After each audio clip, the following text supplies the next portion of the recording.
Ah, saudações, amigos caroleiros. E aí, pessoal, tudo bem? Tudo tranquilo? Então, nós estamos aqui em São Miguel das Missões, perto aqui das ruínas. Deixa eu ir para cá para o sol não bater no rosto de vocês aí, né? Então, estamos aqui em São Miguel, como falei, São Miguel das Missões. Estamos aqui perto das ruínas das Missões. E ontem estive lá, assisti o espetáculo de Som e Luz, muito bom. Depois coloco para vocês, mais ou menos, tento explicar, né, a história um pouquinho. Passamos a noite ali com o motorhome ali, bem tranquilo mesmo. Cidade bem pacata mesmo. Passamos a noite, dormimos muito bem, tranquilo. Tem segurança, né, no parque, né? Mas mesmo assim dá para perceber que a cidade, boas partes das casas não tem assim muro, não tem grade. Então foi uma noite bem tranquila. Então agora vamos lá para conhecer lá as ruínas de São Miguel das Missões. Principal, né? Porque essa região aqui, São Miguel, era como se fosse a central, né? Vamos dizer assim, das cidades que tiveram as missões, né? Jesuítas foram dessa região aqui. Tanto é que se chama Rota das Missões. Ali entre Juí também tem uma São João Boa Vista, se não me engano. Tem para lá pro lado de São Borja. Mas a principal é aqui. A principal foi aqui. Então vamos lá conhecer, beleza? Acho que essa daí não vai querer. Tá muito sol.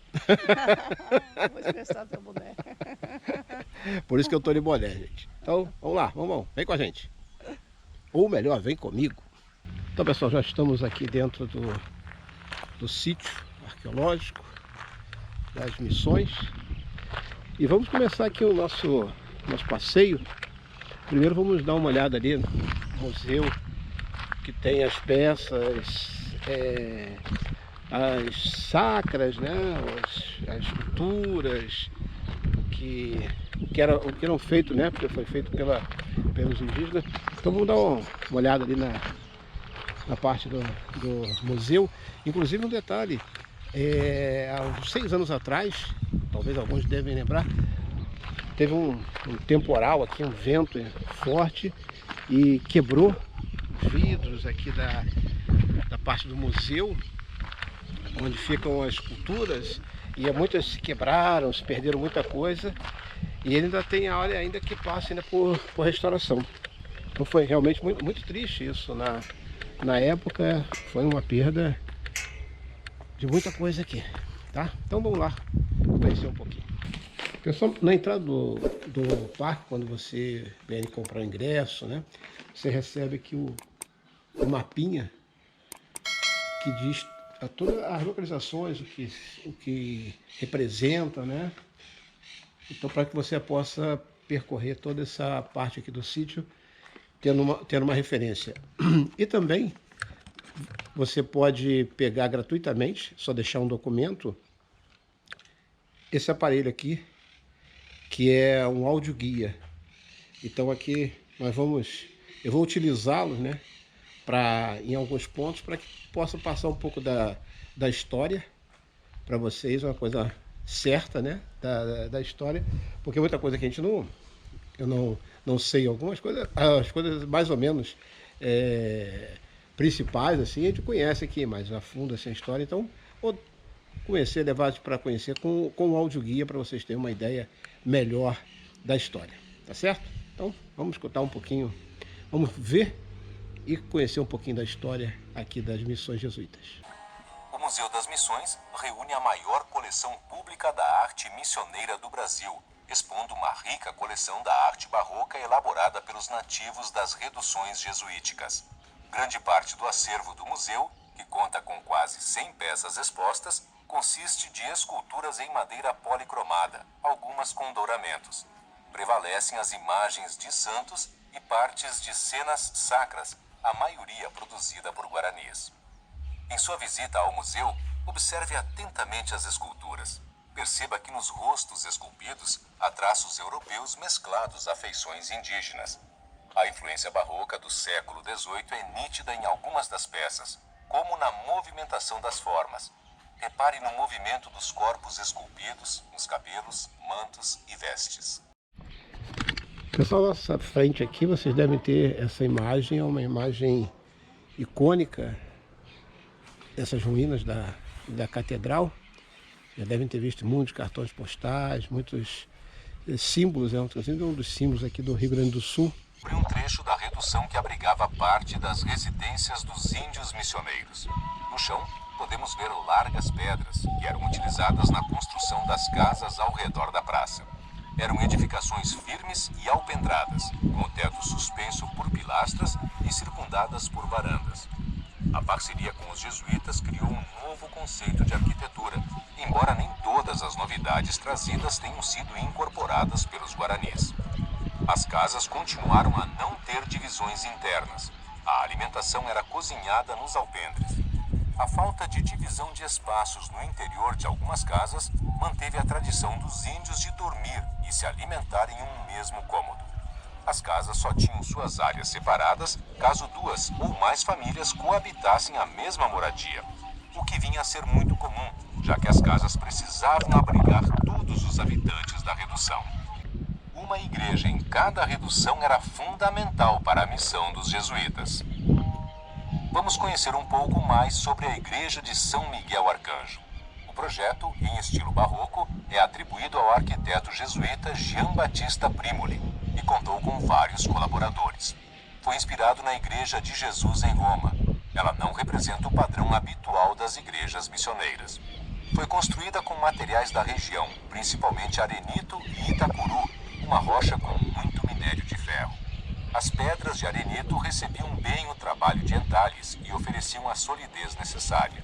Aos poucos, pedra sobre pedra, encaixadas e ligadas por argamassa, iam dando à edificação a forma projetada pelo padre arquiteto. Podemos observar vestígios brancos do reboco, feito de argamassa de cal.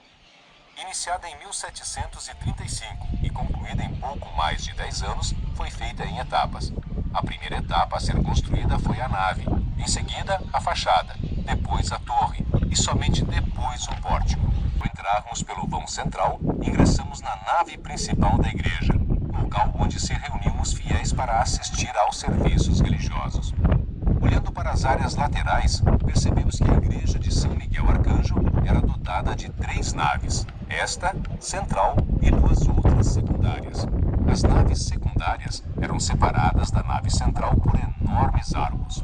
O forro das naves era em arco recoberto de madeira. As laterais eram decoradas com altares de madeira esculpida, de grande riqueza ornamental. Havia esculturas de santos e de anjos. O piso era feito com lajotas de cerâmica. Na terceira e última fase construtiva das missões, as paredes das edificações eram feitas integralmente em pedra. Por este motivo, apresentavam uma grande espessura. Este recinto era conhecido como o batistério da Igreja de São Miguel. Consistia de uma pequena capela, dotada de altar e uma pia batismal. Nesta pia era realizado o batismo dos índios missioneiros. O ritual de suma importância para os padres jesuítas reafirmava o encontro dos índios com Cristo e sua crença na Igreja Católica. Uma enorme pedra é facilmente identificada no interior do batistério. Pesando mais de 1 tonelada, é um exemplar das milhares de pedras que precisaram ser transportadas por cerca de 20 quilômetros para aqui chegar e serem utilizadas na construção da igreja. Vinham sobre carros de boi ou arrastadas por este mesmo transporte através de sistema de rolagem. Esta área da redução era inteiramente dedicada às oficinas. Os instrumentos de trabalho utilizados no dia a dia da redução eram produzidos pelos índios guaranis com a orientação dos padres jesuítas. Nas oficinas, o trabalho em madeira era bastante diversificado e a mão de obra exercida exclusivamente pelos homens. Produziam carroças para tração animal, mesas, cadeiras, armários e mobiliário de modo geral. Alguns, os mais habilidosos, esculpiam imagens de santos, outros confeccionavam instrumentos musicais.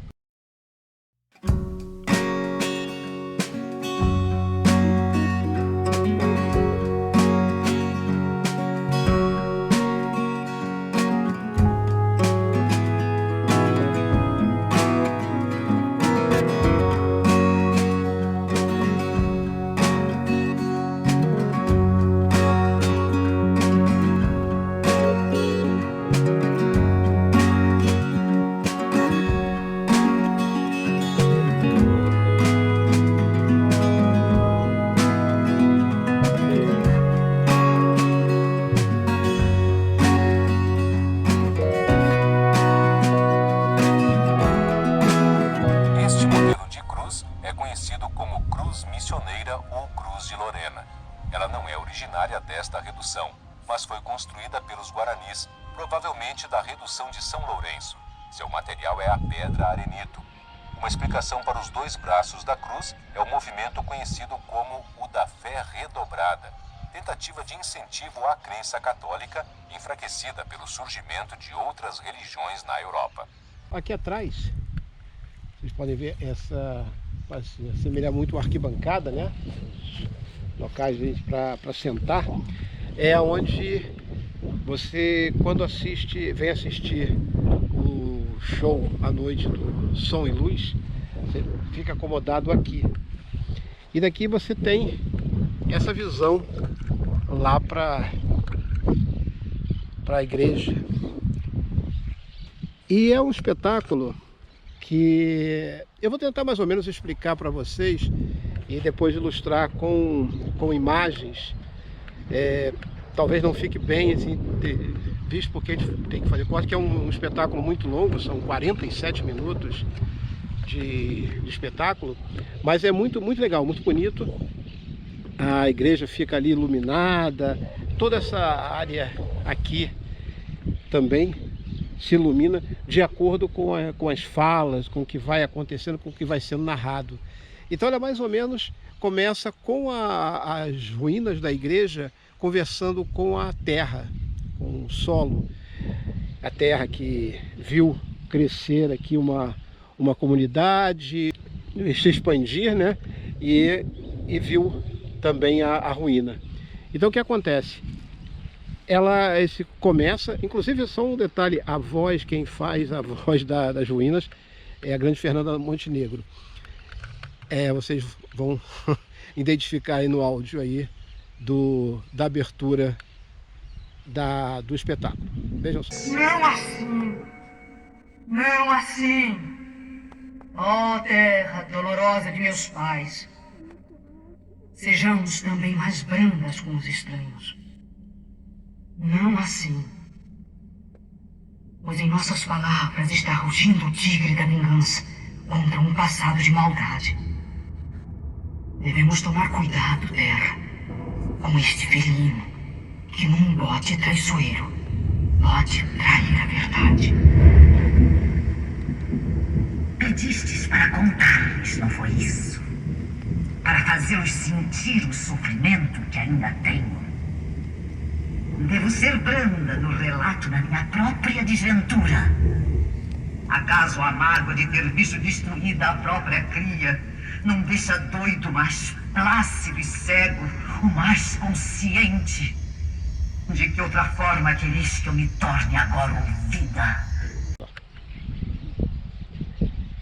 Então a conversa delas, as ruínas falam dos visitantes que estão aqui e querem saber um pouco de como era essa parte, a missão, como era a cidade que aqui se existia.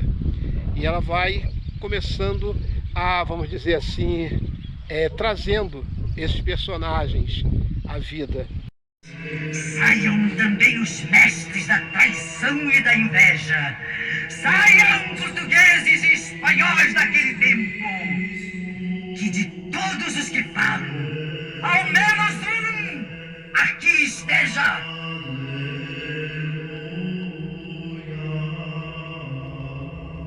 Que vento há esta noite. Seja bem-vindo, Padre Antônio Sepp. Filho meu, Antônio Sepp, libertai vossa lembrança. As ruínas sugeriram que a palavra certa alcança contra aqueles que nos feriram a mais rápida vingança. Então vem o padre jesuíta responsável, ele começa a narrar como era aqui a cidade, as coisas que aconteciam e o som, você vai ouvindo, como se você estivesse passeando pela cidade em si. É um espetáculo muito bonito que essa narrativa te remete a essa época. E por aí vai, envolvendo os vários personagens, o escultor, o arquiteto, melhor dizendo, da igreja. E por fim, vem vamos dizer assim, os responsáveis, né, por pelo final disso tudo. Destes povos, índios e missionários, deverão tomar apenas os seus bens móveis e semoventes e emigrar para o outro lado do rio, na direção do ocidente. O Tratado de Madrid varreu a nação dos Guaranis como um vento gelado. Os índios não acreditavam que o mesmo rei da Espanha, que 7 anos antes, lhes havia reconhecido o papel de servidores fiéis e lhes entregara diplomas e condecorações, tornando-se amigo, estivesse agora manipulando suas terras e suas vidas sem a menor consideração pelo que haviam construído. Os jesuítas, por sua vez, tentaram evitar a guerra pressentida.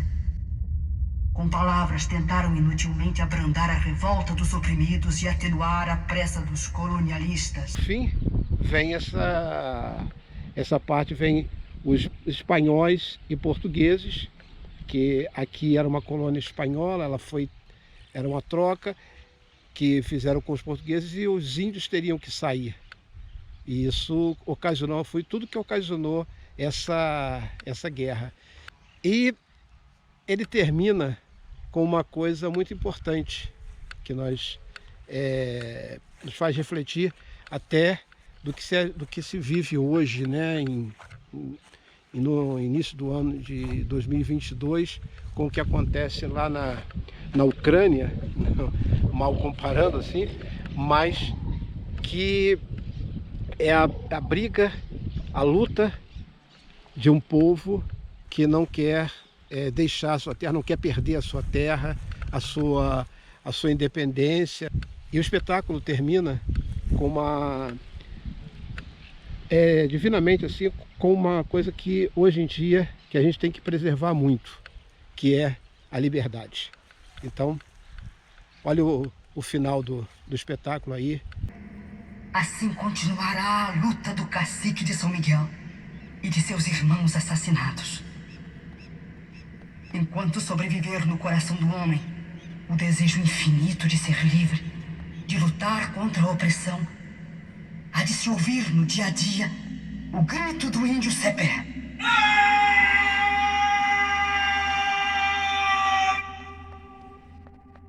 Terra que circule nossos corpos, é teu o nosso trabalho. Ventos claros, rios prateados, independência natural, esposa comum, liberdade. É por ti a nossa luta e toda a nossa lealdade.